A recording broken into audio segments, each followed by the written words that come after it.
आज की कक्षा में आप सभी का हार्दिक स्वागत है। मंत्र पाठ।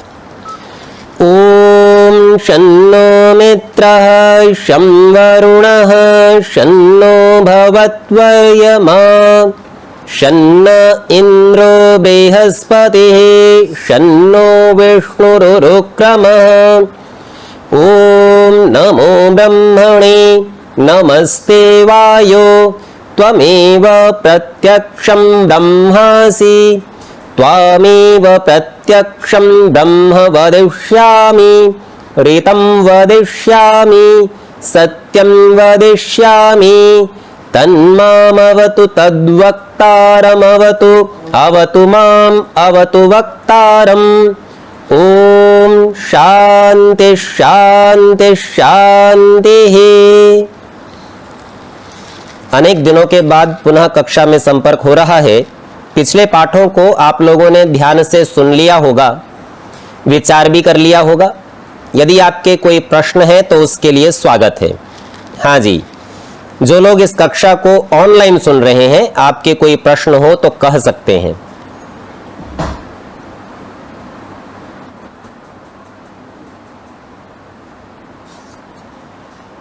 किसी का कोई भी प्रश्न?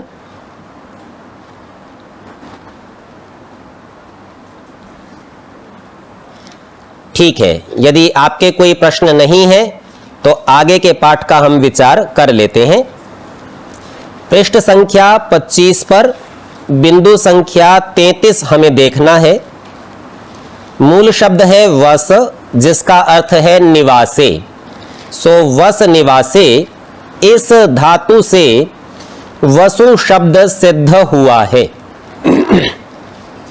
इस अर्थ को खोलकर समझाते हैं।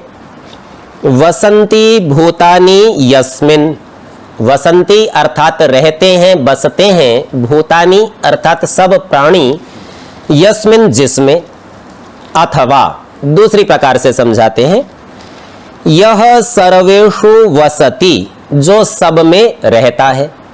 तो परमेश्वर में सब रहते हैं और परमेश्वर सब में रहता है। स वसु ईश्वरः, वह वसु ईश्वर नाम वाला है। आर्य भाषा में समझाते हैं जिसमें सब आकाश आदि भूत वसते हैं और जो सब में वास कर रहा है, इसलिए उस परमेश्वर का नाम वसु है। यह बड़ी रोचक सी स्थिति है। कल्पना करके देखनी हो तो एक ऐसा विचार, ये बड़ा स्थूल दृष्टांत है जिससे मैं आपको बताऊंगा, पूरी तरह से नहीं घटेगा पर समझ में कुछ कुछ आ जाता है। आप एक रुई लीजिए और उसे पानी में भिगो दीजिए और उसके बाद में उस रुई को एक पानी से भरी हुई बाल्टी में डाल दीजिए। अब मैं आपसे पूछता हूं, रुई पानी में है या रुई में पानी है? तो आप कहेंगे दोनों ही बातें हैं। ठीक उसी प्रकार से हम सब प्राणी जीव सारा संसार परमात्मा में है और परमात्मा हम में है। तो यहां भी उसी प्रकार से कहा, वसंती भूतानि यस्मिन, जिसमें सब प्राणी बसते हैं, अथवा यह सर्वेषु वसति, जो सब में बसता है। स वसु ईश्वरः, वह वसु नाम वाला ईश्वर है। तो जिसमें सब आकाश आदि भूत वसते हैं और जो सब में वास कर रहा है, इसलिए उस परमेश्वर का नाम वसु है। अगले बिंदु में कहते हैं रुदिर अश्रु विमोचने। अब यहां मूल शब्द है रुदिर, जिसका अर्थ है अश्रु विमोचन, आंसू आना। अश्रु कहते हैं आंसू को, विमोचन माने आंसू छूटना, रोना, रुलाने की चर्चा है। तो कहते हैं इस धातु से णिच प्रत्यय होने से, प्रत्यय वो है जो मूल शब्द के पीछे लगते हैं, और णिच ऐसा होता है कि जब एक व्यक्ति कार्य करता है और दूसरा उससे करवाता है, तो करवाने की चर्चा हो तो णिच लगाते हैं। तो रुधिर का अर्थ अगर रोना था तो यहां पर णिच होने से रुलाना हो जाएगा। तो कहते हैं इस धातु से णिच प्रत्यय होने से रुद्र शब्द सिद्ध होता है। यो रोदयति, जो रुलाता है। अन्यायकारिणो जनान, अन्यायकारी लोगों को, तो जो अन्यायकारियों को रुलाता है। स रुद्रः, उसका नाम रुद्र है। आर्य भाषा में समझाते हैं जो दुष्ट कर्म करने हारों को रुलाता है, इससे परमेश्वर का नाम रुद्र है। अब यहां पर कुछ और बात खोलकर समझाते हैं। कहते हैं यन मनसा ध्यायति तद वाचा वदति, यद वाचा वदति तत् कर्मणा करोति, यद कर्मणा करोति तद अभि संपद्यते। यह यजुर्वेद के ब्राह्मण का वचन है। वास्तव में यह वाक्य तात्पर्य को कहने वाला है। वास्तव में ऐसा वचन नहीं है, वहां वचन में कुछ कुछ शब्दों का भेद है, लेकिन भाव पूरा का पूरा यह ही है। इसको समझिए, ये सिद्धांत है। यहां कहते हैं यन मनसा ध्यायति, जैसा मन से ध्यान करता है अर्थात तो सोचता है, मन का निर्णय बनाता है। तद वाचा वदति, वैसा ही वाणी से बोलता है। यद वाचा वदति, जैसा वाणी से बोलता है, तत् कर्मणा करोति, वैसा ही कर्म से करता है। यत कर्मणा करोति तद अभिसंपद्यते, और जैसा कर्म से करता है वैसा ही खुद हो जाता है। अभिसंपद्यते अर्थात वैसी संपत्ति को, संपदा को प्राप्त कर लेता है। हमारे मन में प्रश्न उठ सकता है कि हम तो लोक में ऐसे व्यक्तियों को देखते हैं, वो मन में कुछ होता है और मुख से कुछ बोलते हैं। तो यहां इस बात को बहुत अच्छे से स्पष्टता से समझ लेना चाहिए। मन और आत्मा दो अलग अलग चीजें हैं। जो हमारे मन में है हम उससे भिन्न नहीं बोल सकते, क्योंकि मन की बात ही वाणी तक आती है। ये अलग बात है कि हमारी आत्मा में कुछ और है, हम कहना कुछ और चाहते हैं, लेकिन हम प्रयास पूर्वक मन में एक दूसरी बात लाते हैं और आत्मा से भिन्न बात को मन में लाकर फिर उसको वाणी से कह देते हैं। तो मन से भिन्न नहीं बोल सकते। यहां मन कहने से तात्पर्य, जब कहते हैं ना मन में कुछ वाणी में कुछ, तो मन मतलब आत्मा में कुछ, उसका ज्ञान कुछ और है और उससे भिन्न वह कुछ और बोलना चाहता है। तो उस भिन्न बात को भी पहले मन में लाएगा और फिर बोलेगा। तो नियम बताया, जो मन में है वह ही वाणी में होता है, जो वाणी में होता है वह कर्म में करता है। तो जैसा किया वैसा ही हो जाता है। यह यजुर्वेद के ब्राह्मण का वचन है। जीव जिसका मन से ध्यान करता उसको वाणी से बोलता, जिसको वाणी से बोलता उसको कर्म से करता, जिसको कर्म से करता उसी को प्राप्त होता है, अर्थात वह उसकी संपदा बन जाती है।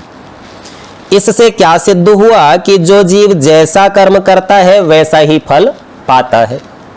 और कर्म भी तीन स्तर पर हो गए, एक मन के स्तर पर, एक वाणी के स्तर पर और एक शरीर के स्तर पर। यानी मन में सोचना मानसिक कर्म, वाणी से बोलना वाचिक कर्म, और शरीर से करना कायिक कर्म। ये पाप भी हो सकते हैं और पुण्य भी हो सकते हैं। जब दुष्ट कर्म करने वाले जीव ईश्वर की न्याय रूपी व्यवस्था से दुख रूप फल पाते तब रोते हैं, क्योंकि वह रुलाने वाला है।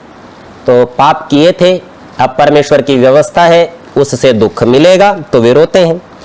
और इसी प्रकार ईश्वर उनको रुलाता है, अर्थात सुख और दुख ये परमेश्वर की व्यवस्था से हमें प्राप्त होते हैं। जब वह आपको प्रसन्न करना चाहता है अथवा किसी पुण्य का फल सुख रूप में देना चाहता है तो आप प्रसन्न होते हैं, और जब किसी पाप का फल देना चाहता है तो आप दुखी होते हैं। बस इसी प्रकार ईश्वर फल देता है। तो कहते हैं जब दुष्ट कर्म करने वाले जीव ईश्वर की न्याय रूपी व्यवस्था से दुख रूप फल पाते तब रोते हैं, और इसी प्रकार ईश्वर उनको रुलाता है। इसलिए परमेश्वर का नाम रुद्र है। रुद्र कहने से शिव या शिव के गण, जो हम एक त्रिनेत्रधारी त्रिशूलधारी हिमालय पर्वत पर बैठा समझते हैं, उसका ग्रहण नहीं है। यह परमेश्वर का एक विशेषण है और गुण से संबंधित होने से गौण नाम है। 35वां बिंदु, इसमें कहते हैं, यह मनुस्मृति का एक श्लोक है, आपो नारा इति प्रोक्ता, आपो वै नरसूनवः ता यद अस्य अयनम पूर्वम तेन नारायणः स्मृतः। इस श्लोक का आर्य भाषा में भी अर्थ लगभग वैसा ही दिया है। आपो नारा, आप वैसे तो जल का नाम है, यहां पर कह दिया नारा इति प्रोक्ता। जल को नारा नाम से भी कहते हैं। इसी नारा से ही नाला बनता है, नाला बहता है, जल बहता है। और इसी में थोड़े बहुत अंतरों से नदी, नद आवाज करते हुए बहती है। तो ये सब नाम इसी के ही हैं। तो आपो नारा इति प्रोक्ता। और आपो वै नर सूनवः, अब दोबारा कह रहे हैं ये आपा क्या है, बोले नर सूनवः। सूनवा शब्द एक तो संतान के लिए, तो नर सूनवा मनुष्यों की संतान, उनको भी नर, उनको भी आपह नाम से, मनुष्य भी आप और मनुष्यों की संतान भी आप, क्योंकि मनुष्यों की संतान भी मनुष्य ही है, तो इसलिए उनको भी ऐसे ही कह देते हैं। ता यद अस्य अयनम, अब ये ता स्त्रीलिंग का शब्द है। अब यूं समझिए आपह शब्द संस्कृत में सदा स्त्रीलिंग वाची है। जल आप तो हिंदी में पुल्लिंग का बोल देते, पर संस्कृत में जल शब्द आपह शब्द जो है वो स्त्रीलिंग में होता है, इसलिए कहा ता आ, ताह, ता माने वे। यत अस्य अयनम, जो इसका अयन है। अयन कहते हैं मार्ग को, यात्रा के मार्ग को। कैसा मार्ग, जहां से चले लौटकर वहीं पर पहुंच जाए, उसे कहते हैं अयन। इसी से संबंधित हम कुछ शब्द सुनते हैं, उत्तरायण, दक्षिणायन। सूर्य उत्तर में गया, लौट के वापस आ गया, दक्षिण में गया, लौट के वापस आ गया। तो जहां से चले वहीं पर लौट कर आ जाए, ऐसे मार्ग को अयन कहते हैं। यद अस्य अयनम, जो इसका यह मार्ग है, पूर्वम तेन नारायणः स्मृतः, उसके द्वारा पहले ही नारायण यह स्मृत, समझा गया, जाना गया है। तो यूं समझिए नारा नाम था और नारा का अयन नारायण, और व्याकरण की प्रक्रिया से न कोण नारायण।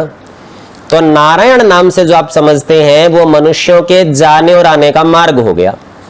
तो सब जीव परमेश्वर तक मुक्ति में जाते हैं और मुक्ति के पश्चात लौटकर संसार में आते हैं, तो मार्ग पूरा बन गया, जहां से चले थे वहीं तक आ गए। तो ऐसा होने से उस परमेश्वर का नाम नारायण, मनुष्यों का मार्ग, ऐसा हो गया। नारायण कोई अलग चीज नहीं है, यह परमेश्वर का गुण है, जीवों को उन्नति करा के अपने पास ले आता है और जब उनका भोग पूरा हो जाता है तो वापस संसार में भेज देता है। तो कहते हैं जल और जीवों का नाम नारा है। नारा नाम बता दिया, नारा नर, ऐसा ही नर से नारा, जल और जीव दोनों को। वे अयन अर्थात निवास स्थान है, क्योंकि यह मार्ग टूटता नहीं ना, निरंतरता में बना हुआ है, अर्थात इस मार्ग में ही कहीं ना कहीं होंगे, कोई आगे कोई पीछे, तो इसीलिए इसका नाम निवास कह दिया। तो वे अयन अर्थात निवास स्थान है जिसका, इसलिए जिसका अर्थात परमेश्वर का, क्योंकि परमेश्वर का निवास स्थान कहिए, परमेश्वर वहां रहता है, उसी में ही सब जीव भी रहते हैं, इसलिए सब जीवों में व्यापक परमात्मा का नाम नारायण है। जी माता जी। जीवों का नाम नारा है। जी हाँ माता जी, जीवों का नाम नारा है। नारा में ही थोड़ा सा परिवर्तन कीजिए, नर बना लीजिए, नारा से ही नर बन सकता है ना। तो नर तो जीवों को कहते हैं, मनुष्यों को बनता है, तो इसी प्रकार से यहां सब जीवों का ग्रहण किया है। तो नारा माने सभी जीव, केवल मनुष्य मात्र नहीं, सभी प्राणी, जितने भी पशु पक्षी भी सब, तो सबका वो निवास स्थान, मार्ग, सब उसी में ही रहते हैं, इसीलिए परमेश्वर का नाम नारायण है। 36वां बिंदु, चदी आह्लादे। हमारे सामने पीछे जब हम ओम के शब्द के प्रमाण देख रहे थे तो मंत्र आ गया था और मंत्र में चंद्रमा शब्द आ गया था। हमारे प्रबुद्ध श्रोता श्रीमान प्रवीण जी, उन्होंने पूछा था जी आपने चंद्रमा की व्याख्या या नहीं की, रह गई है। हमने उनको बताया था ये आगे आएगी, इसलिए कोई बात नहीं, सबका एक साथ नहीं भी कर सकते हैं। सो आज ये 36वें बिंदु पर चंद्रमा आ गया है। चदी आह्लादे, मूल शब्द है चदी, जिसका अर्थ है आह्लाद, प्रसन्नता, आनंद, उत्साह। तो कहते हैं इस धातु से चंद्र शब्द सिद्ध होता है। यश चंदती चंदयति वा स चंद्रः, यह चंदती जो आह्लादित है, आनंद में रहता है, खूब आनंदित है, प्रसन्न है। और कहा चंदयति वा, अथवा दूसरों को प्रसन्न करता है, स्वयं भी आनंद में रहता है और दूसरों को आनंद देता है। स चंद्रः, उसका नाम चंद्र में है, वो चंद्र नाम वाला परमेश्वर है जो आनंद स्वरूप और सबको आनंद देने वाला है, इसलिए ईश्वर का नाम चंद्र है। 37वां बिंदु, मगी गत्यर्थक। मगी मूल शब्द है और इसका अर्थ है गति, गमन करना। गति के 3 अर्थ थे, ज्ञान, गमन और प्राप्ति। तो मगी शब्द से इन अर्थों का ग्रहण करेंगे। कहते हैं धातु से मंगेर अलच, ये उणादि सूत्र है, उणादि कोश का। तो सूत्र पर विशेष विचार नहीं करना। मंगेर अलच अर्थात मगी धातु से अलच ऐसा करना है, ये एक प्रक्रिया होती है, प्रत्यय लगाना है। तो अलच प्रत्यय लगेगा, मगी का मग बचेगा, ई के हटने से बिंदी आएगी तो मंग बनेगा, और अल लगा दिया तो मंगल। तो कहते हैं इस सूत्र से मंगल शब्द सिद्ध होता है। अब अर्थ समझाते हैं। यो मंगति, मांगना नहीं है क्योंकि मंग का अर्थ गति था, तो यो मंगति मंगयति वा स मंगलः। पीछे के शब्दों से आप देखते चलेंगे तो ऊपर चंदति चंदयति, एक बार यह था एक बार यह नहीं था, यहां भी ऐसा है मंगति मंगयति। ये जो बीच में यह आता है ना, ये कराने वाले अर्थ में आ जाता है। जैसे चंदति में आनंदित होता है, चंदयति आनंदित कराता है, दूसरों को कराता है। उसी तरह से मंगति जो गति करता है और मंगयति जो गति कराता है। अब इसमें अलच प्रत्यय कर दिया, वा स मंगलः, वह मंगल नाम वाला परमेश्वर है। तो अलच प्रत्यय के करने से इसका अर्थ हो गया कल्याण, मंगल। मंगल शब्द हम सब समझते हैं अच्छे के लिए। तो कहते हैं जो आप मंगल स्वरूप और सब जीवों के मंगल का कारण है, अर्थात स्वयं भी गतिमान, गतिमान यानी सक्रिय, निष्क्रिय, आलसी नहीं है, और सब जीवों के मंगल का कारण। मंगल कहते हैं गति करने को, बढ़ाने को। यह राजस्थान में है परंपरा, जोधपुर में विशेष करके। व्यापारी लोग जब सायंकाल में अपना व्यवसाय समाप्त करके आगे घर आते तो कहते हैं साहब दुकान का मंगल कर दिया, बढ़ा दिया, गति करा दी। ये नहीं कहते रोक दिया, क्योंकि समाप्ति का अर्थ तो रोकना है ना, तो रोकते नहीं, बोले चला दिया, आगे के लिए चला दिया। तो इस प्रकार मंगल, तो बोले वो परमेश्वर मंगल स्वरूप है और सब जीवों के मंगल का कारण है, इसलिए उस परमेश्वर का नाम मंगल है। 38वां बिंदु, बुध अवगमने। मूल शब्द है बुध और उसका अर्थ है अवगमन। अवगमन कहते हैं समझने को, कि समझ में आ गई या बात या नहीं आई। और बुध से ही आप बुद्धिमान, जिसे सब समझ में आता हो, और बुध से ही बोध, जो समझी गई बात है, जो ज्ञान हुआ है, ये शब्द आप सब बनाते हैं। तो कहते हैं इस धातु से बुध शब्द सिद्ध होता है। जैसे ऊपर चंद्रमा आया, मंगल आया, अब ये बुध भी आया, किसी ग्रह का नाम नहीं है, ये परमेश्वर के नाम है। तो कहते हैं यो बुध्यते बोध्यते वा स बुधः। बुध्यते जानता है और बोध्यते जनाता है, वा स बुधः, उसका नाम बुध है। कहते हैं जो स्वयं बोध स्वरूप और सब जीवों के बोध का कारण है, अर्थात जिसके पास स्वयं पर्याप्त ज्ञान है और जो सब जीवों को भी ज्ञान कराता है, इसलिए उस परमेश्वर का नाम बुध है। बृहस्पति शब्द का अर्थ कह दिया, पहले आ चुका, शन्ना इंद्रो बृहस्पति में। तो ग्रहों के नाम क्रमशः चल रहे हैं, चंद्र आया, मंगल आया, बुध आया, बुध के बाद बृहस्पति आना था, बोले वो तो कह दिया, अब दोबारा नहीं कहेंगे। 39वां बिंदु, ईशुचिर पूति भावे। मूल शब्द है ईशुचिर, ई भी चला जाएगा, र भी चला जाएगा, पहले तो शुचि बचेगा, फिर चा को क बना देंगे, शुक बन जाएगा, ई भी चला जाएगा और पीछे से र ले आएंगे तो शुक्र बन जाएगा। अर्थ है पूति भावे। पूत कहते हैं पवित्र करने को, तो पवित्रता का भाव पूति भाव। कहते हैं इस धातु से शुक्र शब्द सिद्ध हुआ है। यह शुच्यति शोचयति वा। शुच्यति जो स्वयं पवित्र है और शोचयति जो दूसरों को पवित्र करता है। स शुक्रः, वह शुक्र नाम वाला परमेश्वर है। आर्य भाषा में समझाते हैं जो अत्यंत पवित्र और जिसके संग से जीव भी पवित्र हो जाता है, इसलिए ईश्वर का नाम शुक्र है। अब यहां पर एक बिंदु पर विचार कीजिए, यहां कहा जिसके संग से जीव भी पवित्र हो जाता है। क्या कभी जीव ईश्वर से अलग हो सकता है? तो वस्तु स्थिति में तो नहीं हो सकता। फिर यह संग से क्यों कहा? फिर तो जीव को भी सदा पवित्र रहना चाहिए। अच्छा, स्वरूप से जीवात्मा भी शुद्ध है, पवित्र है, उसमें कोई दोष नहीं होता, मिलावट नहीं होती, घटता बढ़ता नहीं है, परिवर्तन को प्राप्त नहीं होती जीवात्माएं।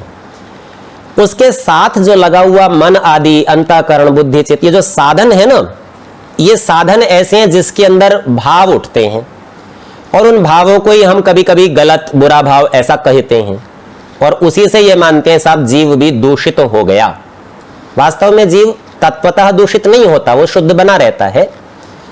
तो यूं समझिए कि ये जो बाहर की चीजें हैं इनका नाम है अंतःकरण, मन बुद्धि चित्त अहंकार। करण कहते हैं साधन को, तो ये हमारे साधन दूषित होते रहते हैं। और ये भी ऐसा नहीं कि स्वतः दूषित होते रहते हो, हम करते हैं इनको दूषित। अच्छा, हमको अगर गड़बड़ करनी है तो पहले हमारे पास गड़बड़ विचार होना चाहिए ना, तो इस तरह तो हम भी दूषित होंगे। तो यहां यूं समझिए कि जब ये कहा कि ईश्वर के संग से जीव पवित्र होता है, अर्थात संग यानी साधन से, ईश्वर को साधन बना लीजिए। तो ये जो अंतःकरण है ये परमेश्वर के अनुसार यानी उसके गुण कर्म स्वभाव से इसको भर दीजिए। जैसे परमेश्वर न्यायकारी है तो मन में ये विचार उठाइए कि हम भी न्याय करेंगे। परमेश्वर आप्त है अर्थात सत्य जानता है, मानता है और सत्य का व्यवहार करता है, नियम का व्यवहार करता है। तो मन में भी यही विचार उठा लीजिए कि सत्य का ही व्यवहार करेंगे, इसे आप्त बना लीजिए। तो ईश्वर के साधन बनाने से ये सब साधन भी ईश्वर के गुण से युक्त होते हुए शुद्ध और पवित्र हो जाएंगे। अब ये सब करने के लिए आपको आत्मा से ऐसे विचार उठाने पड़ेंगे, क्योंकि पहले भी मन में दुष्ट विचार उठाए थे और यहां पर सात्विक विचार उठाए हैं। तो यह उठाने के लिए आपको अपने भीतर भी परमेश्वर की उपस्थिति का प्रथम विश्वास होना चाहिए और उस दृढ़ विश्वास से आपको वैसा आचरण करना। तो जो सिद्धांत थोड़ी देर पहले बताया था ना, यन मनसा ध्यायति, जैसा मन से ध्यान करता है, तद वाचा वदति, वैसा ही वाणी से बोलता है। तो बार बार इसका प्रयत्न करना है, इसका अभ्यास करना है। और इसी को लेकर योग दर्शनकार कैसे कहेंगे, अभ्यास वैराग्याभ्याम तन निरोधः, मन में उठने वाली वृत्तियों का निरोध अभ्यास और वैराग्य से होता है। तो अपना बार बार ऐसा अभ्यास करेंगे तो उससे मन की बाह्य वृत्तियां, सांसारिक दोष की बातें रुक जाएंगी और सब श्रेष्ठ बातें उसमें हम उठाते जाएंगे। तो उसके अभ्यास से वह ईश्वर के साधन बनने से, संग से शुद्ध और पवित्र हो जाएगा। शुक्र के बाद अगला जो ग्रह का नाम प्रसिद्ध है वो है शनि। अब उसकी भी चर्चा करते हैं। चर गति भक्षण योहो, मूल शब्द है चर। इसके दो अर्थ यहां प्रधान है, एक गति और एक भक्षण। भक्षण कहते हैं खाने को, गति कहते हैं चलने को। और गति के तीन अर्थ हम पीछे देख चुके हैं, ज्ञान, गमन और प्राप्ति। तो कुल मिलाकर चार अर्थ हो गए चर धातु के। लोक में भी जब कोई व्यक्ति भोजन करता है तो चर रहा है, खा रहा है। पशुओं के लिए तो विशेष प्रयोग करते हैं। तो यहां कहते हैं इस धातु से शनैस अव्यय उपपद। अव्यय वो है जिसका रूप बदलता नहीं, वैसा का वैसा बना रहता है। व्याकरण के नियम से हम देख चुके हैं कि जिस शब्द के अंत में स हलंत हो ना, वहां स हलंत को हटा के विसर्ग लगा देते हैं तो बन जाएगा शनैहि, और उसके आगे चर ले आए, शनैः चर अथवा शनैश्चर।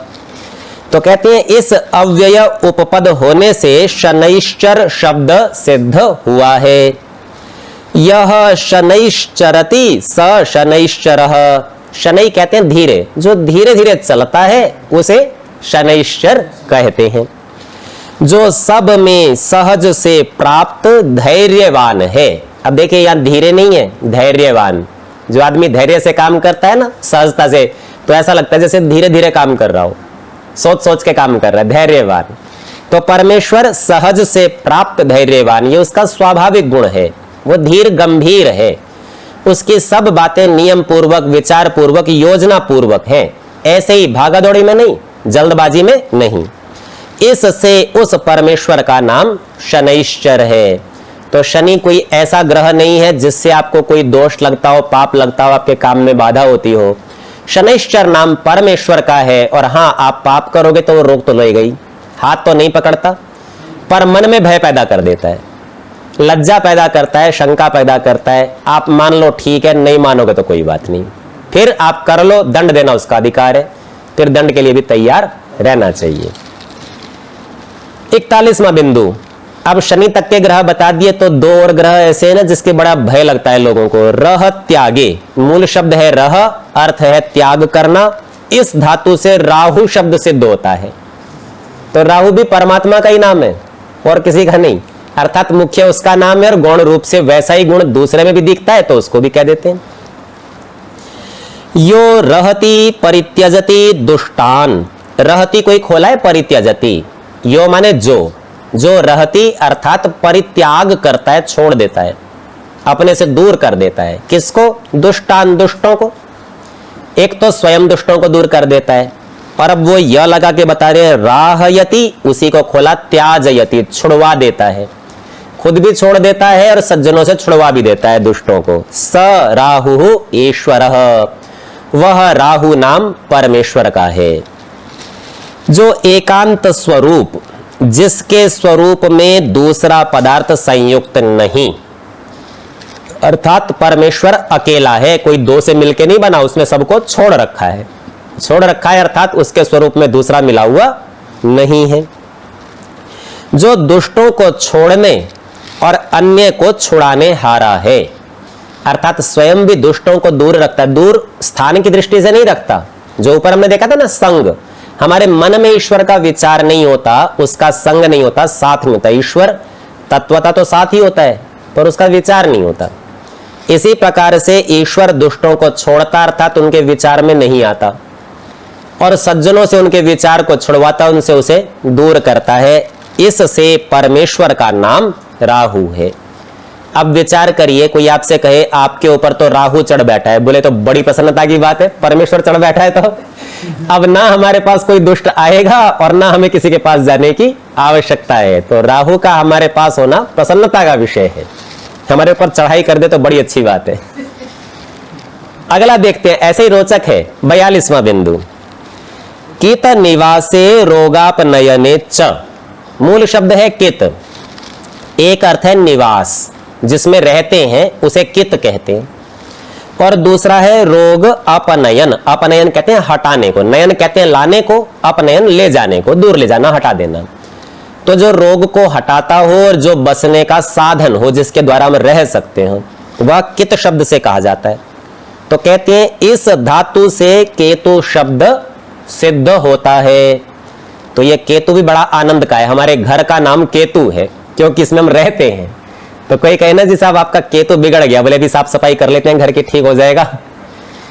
तो कहते हैं इस धातु से केतु शब्द सिद्ध होता है। यह केतयति, केतयति कोई खोल के समझाया, चिकित्सति, जो चिकित्सा करता है। वह स केतु ईश्वरः, वह केतु ईश्वर है। तो जो सब जगत का निवास स्थान, जिसमें सारा संसार रहता है, सब रोगों से रहित, और मुमुक्षुओं को, मुमुक्षु कहते हैं मोक्ष के इच्छुक को, जो मोक्ष चाहता है उनको मुक्ति समय में सब रोगों से छुड़ाता है, इसलिए उस परमात्मा का नाम केतु है। तो केतु तो हमें मिल जाए तो ज्यादा अच्छा है, आकांक्षा तो यही है। और देखिए, रोगों को छुड़ाने वाला लोक में चिकित्सक होता है, तो वैद्य का नाम भी केतु है। जो रोग से छुड़ा दे, रोग से मुक्ति करा दे, उसे भी केतु कहते हैं। तो सब प्रकार से केतु शब्द बहुत अच्छा शब्द है, ये होना चाहिए। हमारे घर का नाम केतु, और हमारे वैद्य का नाम केतु, और हमारे ईश्वर का नाम केतु, रोग से छूटने का नाम केतु का काम हो गया, चिकित्सा हो गई। तो सब लोग ये चाहते हैं कि स्वस्थ बने रहे, अर्थात केतु हमारे साथ रहना चाहिए। 43वां बिंदु, यज देव पूजा संगतिकरण दानेषु, मूल शब्द है यज। इसके तीन अर्थ हैं, पहला है देव पूजा, दूसरा है संगतिकरण, और तीसरा है दान। कहते हैं इस धातु से यज्ञ शब्द सिद्ध होता है। अब यज्ञो वै विष्णु, यह ब्राह्मण ग्रंथ का वचन है, यह शतपथ ब्राह्मण में है चर्चा, यजुर्वेद का ब्राह्मण है शतपथ ब्राह्मण व्याख्यान ग्रंथ, उसमें कहा है यज्ञो वै विष्णु, जो यज्ञ है वह ही विष्णु है। और हमने विष्णु शब्द देखा था, सर्वव्यापक परमेश्वर का नाम विष्णु है। अब इसके अर्थ को खोलकर समझा रहे हैं, कहते हैं यो यजति, यजति को स्पष्ट कर रहे हैं, विद्वद्भिर इज्यते, विद्वत भी अर्थात विद्वानों के द्वारा, इज्यते अर्थात यज्ञ किया जाता है, पूजा जाता है। इज्या कहते हैं यज्ञ को, तो जो विद्वानों के द्वारा जिसकी पूजा होती है वह स यज्ञ, उसका नाम यज्ञ है। जो सब जगत के पदार्थों को संयुक्त करता, तो संगतिकरण बताया था एक अर्थ, संगतिकरण करना, संयुक्त करना, जोड़ देना। तो जगत के सब पदार्थों को संयुक्त करता और सब विद्वानों का पूज्य, अर्थात देव पूजा भी उसी की हो सकती है। और ब्रह्मा से लेके सब ऋषि मुनियों का पूज्य था, है और होगा। तो अर्थात सृष्टि की आदि से लेकर आज तक सब श्रेष्ठ लोगों ने उसी की पूजा की, आज भी करते हैं और भविष्य में आने वाले सब सज्जन लोग उसी की पूजा करते रहेंगे। इससे उस परमात्मा का नाम यज्ञ है, क्योंकि वह सर्वत्र व्यापक है। लौकिक दृष्टि से हम एक हवन कुंड बनाकर उसमें भी यज्ञ करते हैं और यह यज्ञ भी इसमें डाली गई सामग्री को सब जगह व्यापक कर देता है। तो यज्ञ का अर्थ व्यापक कराने वाला है, जो स्वयं व्यापक हो अथवा कराता हो। अब परमेश्वर तो स्वयं व्यापक है और उसका व्याप्ति का गुण इस भौतिक अग्नि में भी है, इसीलिए इसे भी यज्ञ कह देते हैं, क्योंकि यह भी व्यापक करा देती है। 44वां बिंदु, हु दानादनयोः आदाने चेत्येके। मूल शब्द है हु और उसके 3 अर्थ हैं। पहला अर्थ है दान, दूसरा है अदन, तीसरा है आदान। च इति एके, एके माने कुछ एक लोग, कुछ आचार्य। तो 3 प्रकार से हु शब्द को कहते हैं। एक, जो कोई दान देता है तो हु का प्रयोग। अदन कहते हैं भक्षण को, खा लेने को। कोई खाता है तो भी बोले क्या कर दिया, बोले मुंह में आहुति दे दी, होम कर लिया, हु हो गया। और जो कोई उसका ग्रहण करता है, आपको कोई पदार्थ दिया, आपने ले लिया, आदान, तो भी हु शब्द से कहा जाता है। तो हु से ही हवि शब्द बनता है, हु से ही होम शब्द बनता है, आहुति बनता है।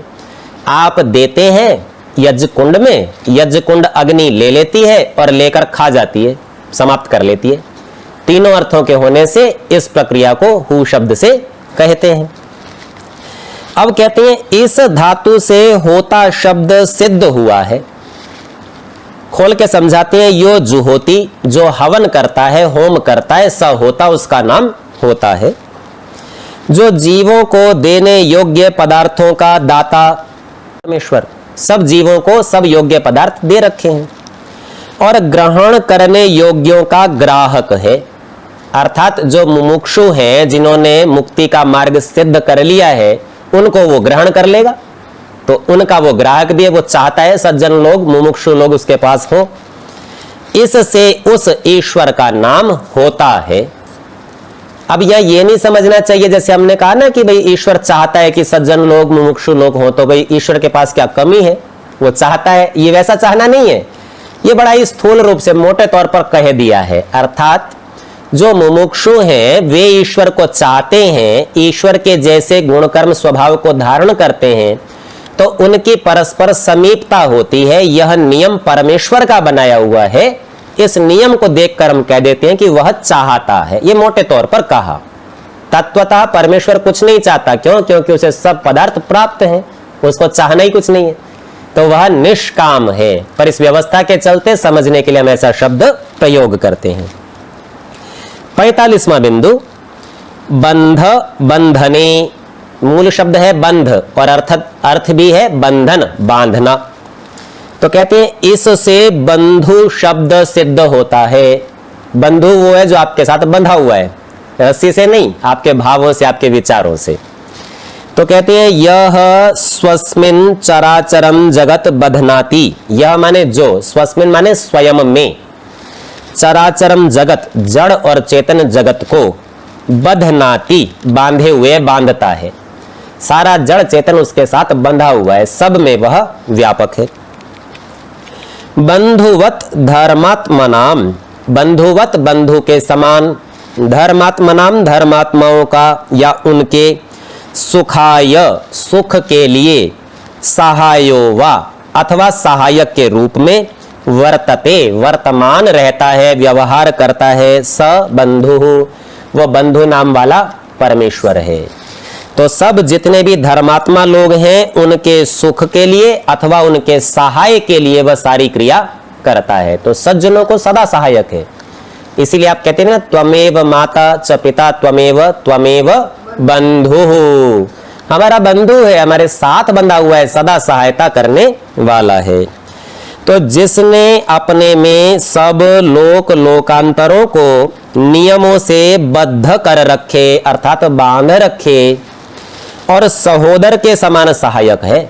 सहोदर कहते हैं सगे भाई को, उदर माने गर्भ पेट, सह माने साथ, एक ही पेट से जो पैदा होते हैं उन्हें कहते हैं सहोदर। तो परमेश्वर हमारा सहोदर के समान, जैसे सगा भाई अपना है, परमेश्वर भी उसी प्रकार सहोदर के समान हमसे प्रेम करता है, सहोदर के समान सहायक है। इसी से अपनी अपनी परिधि व नियम का उल्लंघन नहीं कर सकते, ना तो हम कर सकते और ना परमेश्वर कर सकता। अब कोई कहे जब परमेश्वर कर ही नहीं सकता तो सर्वशक्तिमान कैसे हुआ? सारी शक्तियां तो उल्लंघन करने की शक्ति भी होनी चाहिए।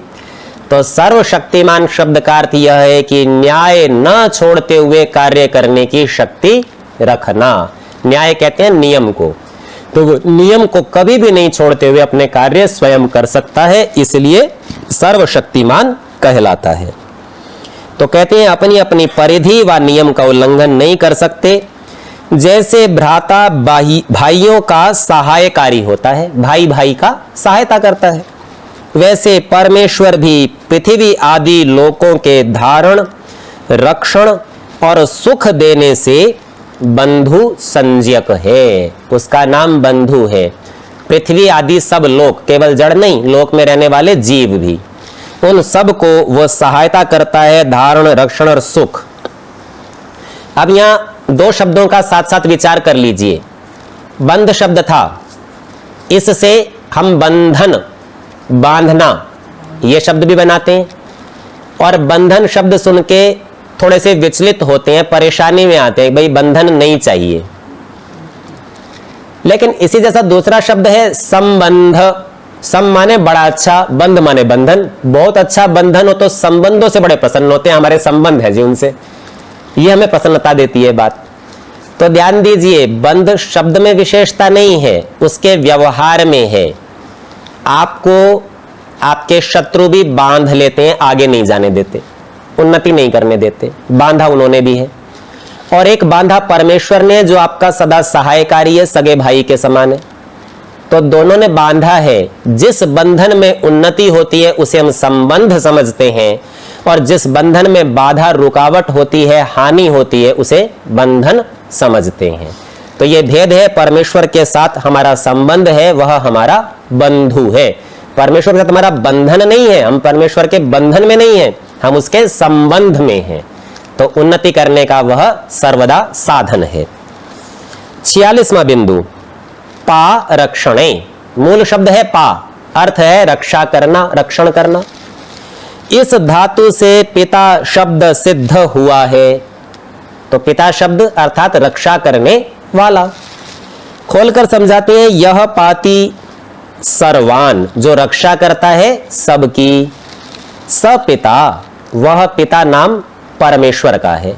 तो एक पिता तो वह भी है जिससे मैं उत्पन्न हुआ हूं, आप सब उत्पन्न हुए अपने अपने पिता से, और एक पिता वह परमेश्वर भी है। तो मुख्य पिता परमेश्वर है और गौण पिता जिससे हम उत्पन्न हुए हैं।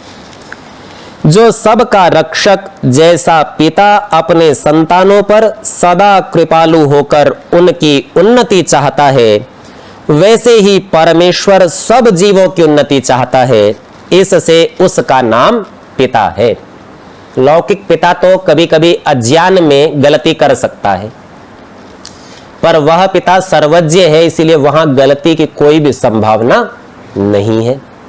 जैसे हमने ये पिता शब्द का विचार किया, आगे के आने वाले पाठ में पिता है तो दादा भी होगा, दादा है तो परदादा भी होगा, इसी तरह से माता है तो नाना भी, नानी भी, वो सब भी होंगे।